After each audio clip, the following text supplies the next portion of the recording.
देशभरातील सायबर फ्रॉडचा धागा धामणगावात एका बँक खात्याने उडवली खळबळ। धामणगावातील बँक खाते ठरले सायबर गुन्हेगारांचे ट्रान्झिट पॉइंट। देशभरातील सायबर फसवणुकीचा मनी ट्रेल थेट धामणगाव रेल्वेपर्यंत पोहोचला असून सेंट्रल बँक ऑफ इंडिया शाखेतील एका खात्यावर दत्तापूर पोलिसांनी गुन्हा दाखल केला आहे। दत्तापूर पोलिसांकडून मिळालेल्या माहितीनुसार गृह मंत्रालयाच्या national cyber crime reporting portal वरील देशभरातील सायबर फसवणुकीच्या तक्रारींचा तपास सुरू असताना धामणगाव रेल्वे येथील सेंट्रल बँक ऑफ इंडिया शाखेतील एक बँक खाते संशयास्पद असल्याचे आढळून आले। तपासात या खात्याविरुद्ध देशभरातून 6 सायबर फसवणुकीच्या तक्रारी नोंद असल्याचे समोर आले।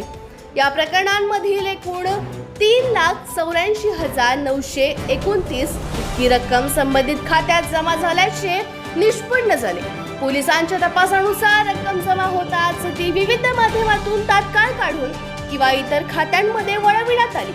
तांत्रिक तपास आणि बँकेकडून प्राप्त कागदपत्रांच्या आधारे हे खाते जुना धामणगाव येथील पांडे लेआउट परिसरातील शिवाजी सुहास चव्हाण यांच्या नावावर असल्याचे समोर आले।